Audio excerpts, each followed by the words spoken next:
Feeling happy? There's a psalm for that. And if you're feeling angry, there's a psalm for that too. Is it Thursday? There's a psalm for that. And do you need heavenly guidance? We all need heavenly guidance these days, and there's a psalm for that. There are 150 psalms in our Bible, and this ancient collection of poems expresses the full range of the human experience: joy and gratitude, rage and despair, celebration. It's all in there. And it's because of that that Jews make use of psalms more than any other biblical text. For example, almost every prayer in that prayer book is anchored by a psalm. And it's also where we look to first when we want to find an echo of our present day experiences in our people's ancient scripture. So if there is a psalm for everything, what is the psalm for this moment as we begin the year 5786? In order to identify the right psalm, we have to look at where we are. And one of the incredible privileges of being part of this clergy team is that we get to talk and speak with so many of you. And we hear common themes coming back to us. What do we hear? Well, we hear that this feels like the end of a period of stability. We hear that it feels like we're at the precipice of a change, and it's not one that's particularly welcome. That familiar structures are failing and falling, that it feels increasingly scary and threatening. And yes, we have psalms for that. We're in what one famed biblical scholar, Walter Brueggemann, called a season of disorientation. A time when we experience what feels like the dismantling of an old known world, when we're forced to relinquish our safe and reliable confidence in our surroundings. Our ancestors wrote evocative biblical poetry in similar moments to this one, and those entered into the book of Psalms. Brueggemann says that living in moments of disorientation engenders a rush of negativities, rage and resentment, isolation, despair, hostility, and even hatred. And that checks for many of the heightened emotions that are sweeping through our society. He continues and says that the period of disorientation is experienced by those who are living through it as nothing less than the end of a world. And that is why it generates such passionate poetry. Well, let me tell you that the feeling of world ending is shared by so many in this congregation. But our community is split in where we feel that disorientation most keenly. The clergy hear it primarily expressed in two major arenas. For some of us, this feels like it could be the end of an age of American Jewish security and confidence. It feels increasingly dangerous to be Jewish in America. We're experiencing anti-Semitism in our classrooms and in our workplaces and out on the street. Synagogues and Jewish schools are more and more fortressed. Social media is increasingly a violent and threatening space for our people.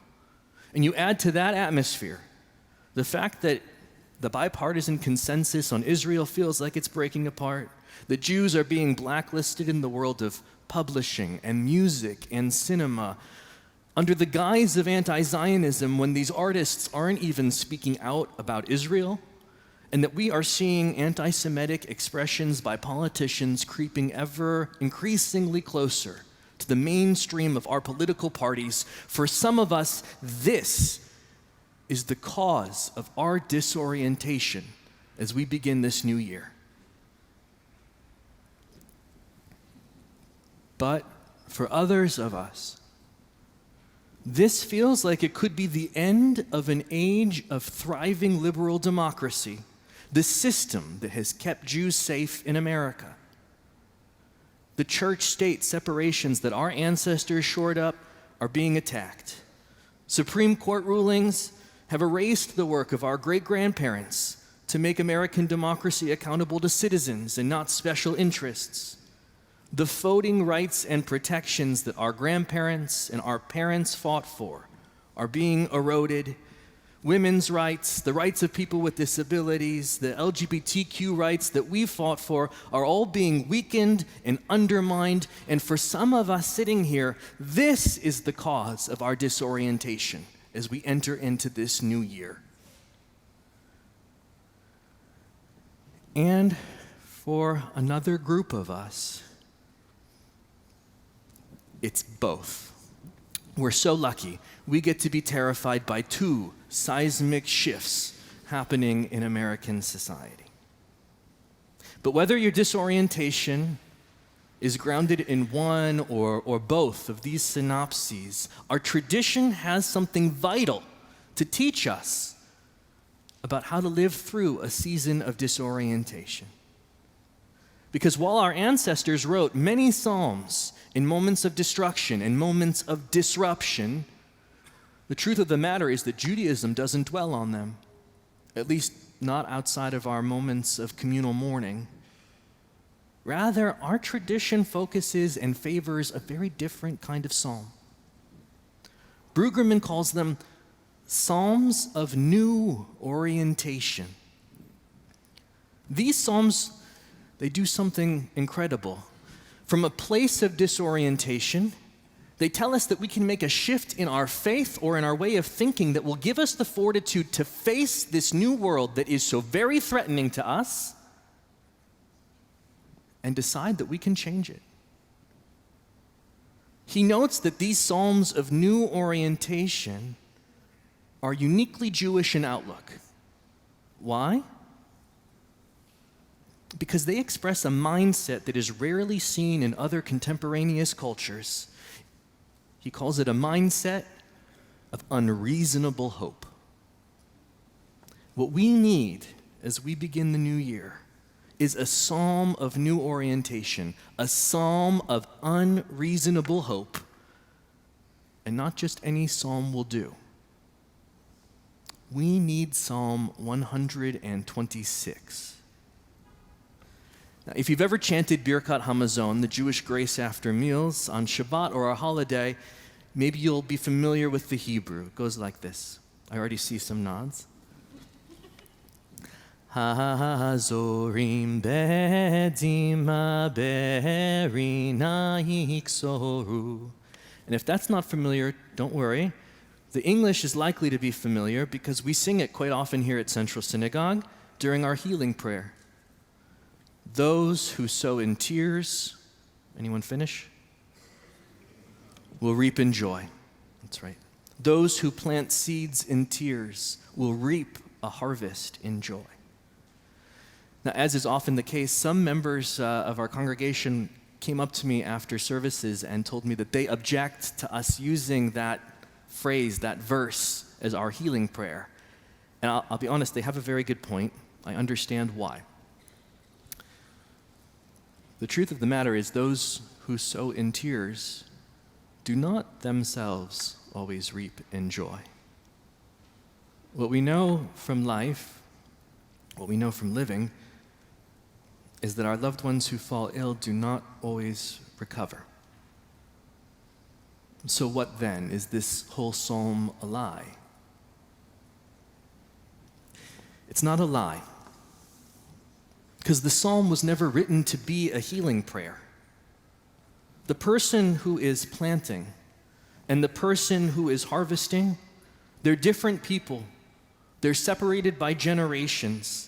The psalm is meant to teach us that one generation plants seeds in tears, and a later generation reaps a harvest in joy.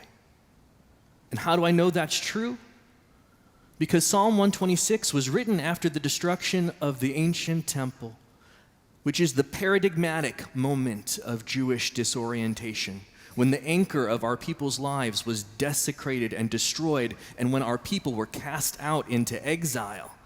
And we have psalms of disorientation from this period, psalms of our ancestors shouting and crying out at God.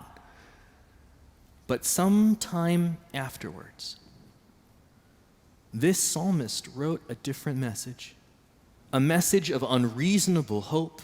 Those who sow in tears will reap in joy.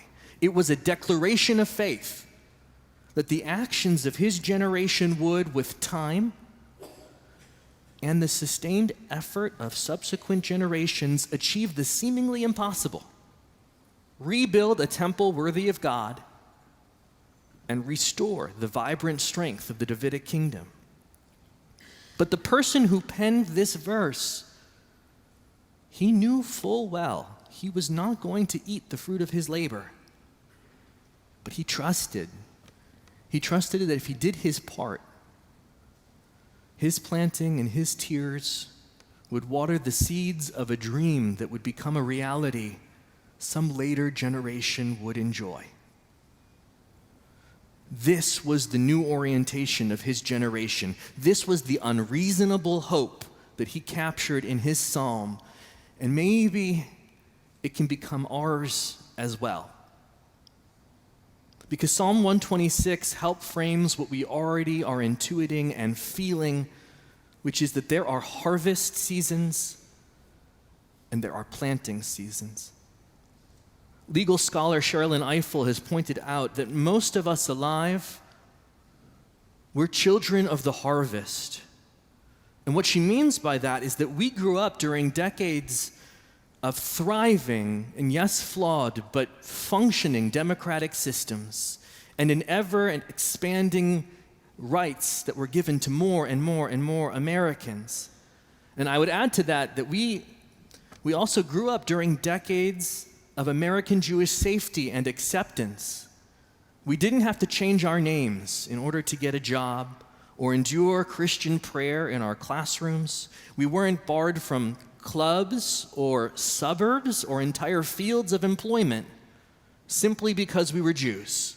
We have been the inheritors of some of the greatest decades in American history, and arguably in all of Jewish history. We have been generations who truly reaped in joy.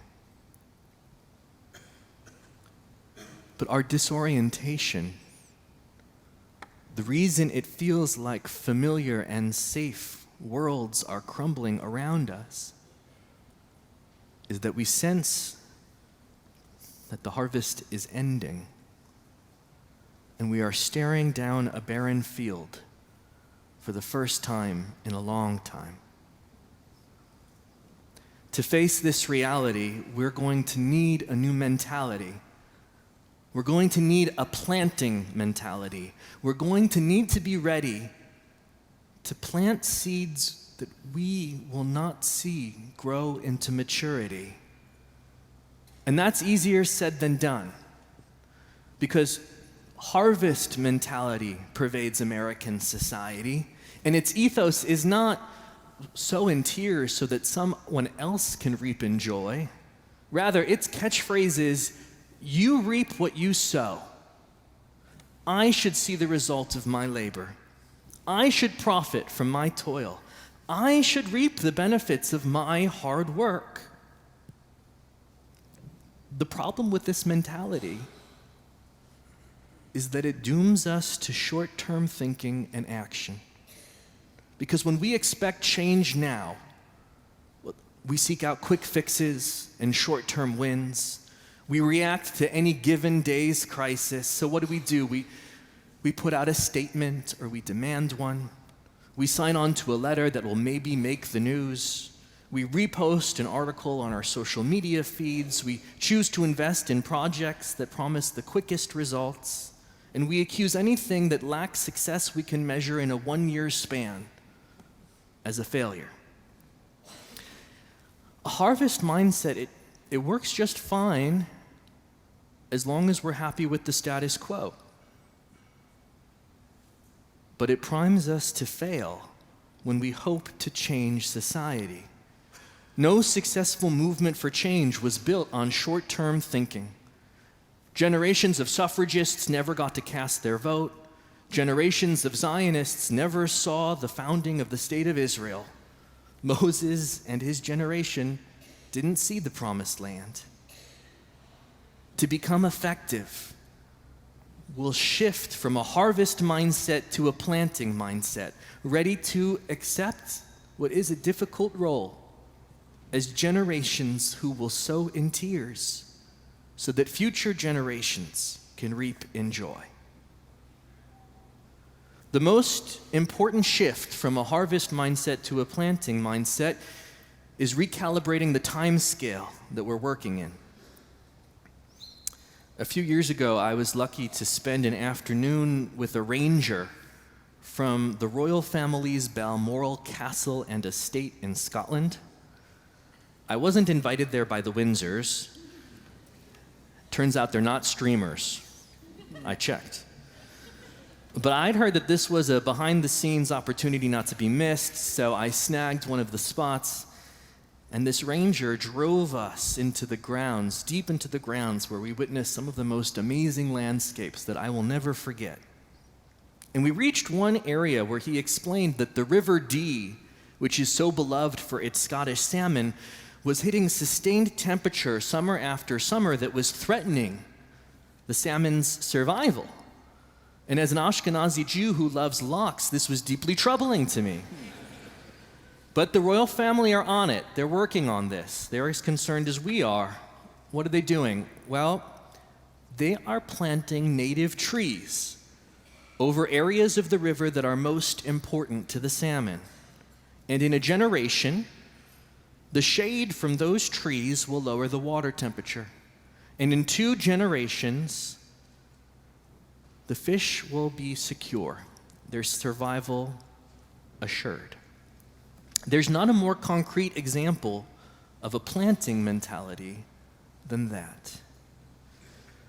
How might we think and act differently if we were imagining solutions for a generation or 2 from now, rather than for this immediate moment and for whatever crisis feels like it's happening just now? And once we shift our timeline, we'll naturally shift the nature of our work too, because we'll recognize that our change is going to begin small. We will see victories, we will see successes, but they're going to look different. Our goals are countercultural. It's no small task to ensure Jewish flourishing in a period of rabid anti-Semitism, and it is no small task to shore up democracy as authoritarianism flares its head. And I get it, it's natural. We all feel this way. It is natural to want to be part of attention-grabbing, grand actions. But what we need most, is to build the infrastructure of change. The infrastructure that is going to outlast us and propel our causes into the future. Sherilyn Eifel has been looking back at other planting periods in American history. She wanted to see what it was that our ancestors did to give us, to bequeath unto us such a vibrant harvest for so many decades. And this is what she's discovered. Our ancestors, they built groups with chapters all over America. They brought people together locally for regular meetings and speaker circles and social events, and then they bound all of us up together nationally. Our ancestors spent significant time teaching and mobilizing the next generation, inculcating their ideals and strategies within them. They codified their actions into habits. They established organizations, all of which could be propelled beyond a single generation. behind every Herzl and Weitzman, behind every Alice Paul and Carrie Chapman Catt, behind every Thurgood Marshall and Dr. King were tens and thousands of people bound together meaningfully in the infrastructure of change. Planting is going to require us to do more countercultural things. It's going to require us to put down our phones, to get out of our homes, and to invest in people and in relationships. Because social movements and social change are only created through organizing people, which is going to be hard because our social capital muscles are atrophied. We are, at least according to the numbers, the generations who are least likely to join organizations, groups, and clubs, the least practiced at volunteering our time. But planting is going to require us to go out. Planting is going to require us to create new networks of mutual concern and action. And it's going to require us to persuade and to educate rather than bully and shame. It's going to require us to use our leisure time for the causes that we care about most. And it's going to require us to get involved and, most importantly, to bring other people along with us. For some of us, this is going to mean intensifying what we're already doing. And for others of us, these will be new muscles that we are going to have to exercise. But you've heard the phrase, put your money where your mouth is. Here in planting time, we need a different phrase. The phrase is, put your time where your anxiety is. We cannot outsource this work. No one will do it for us. Each and every one of us has planting to do. The task in front of us feels at times impossible. The world is an increasingly unfamiliar and threatening place, and each day, including this one, brings some new headline that makes us want to cry. And crying is an appropriate response to the world that we are living in. But we cannot let our tears blind us or disorient us or immobilize us, because we are Jews. We plant even as we cry, or even more accurately, we plant because we cry. So let it be said generations from now that we all planted in tears, and that the yield of our hard work was years of peace and plenty for American Jews and for this democracy that has been so good to us.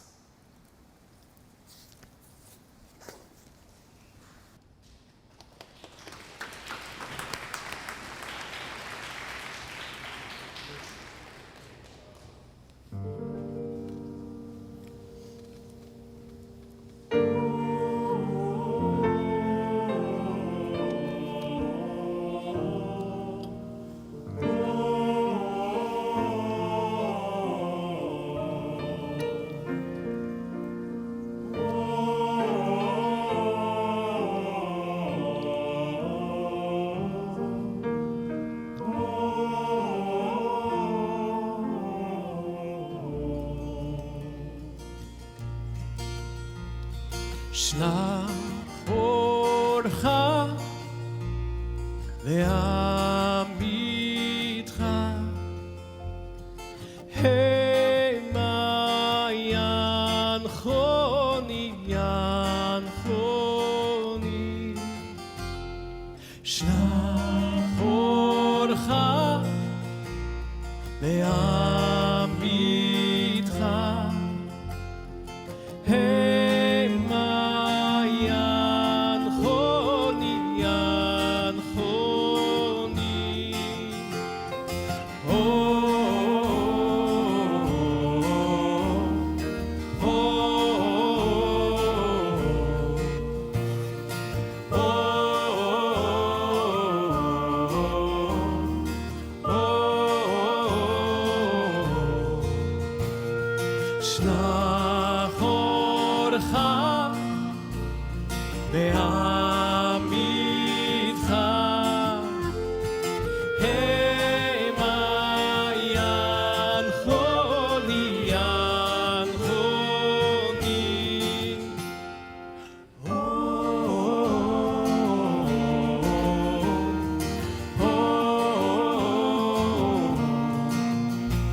משכנותיך יביאוני אל הר קודשך יביאוני אל משכנותיך יביאוני אל הר קודשך יביאוני אל משכנותיך יביאוני אל הר קודשך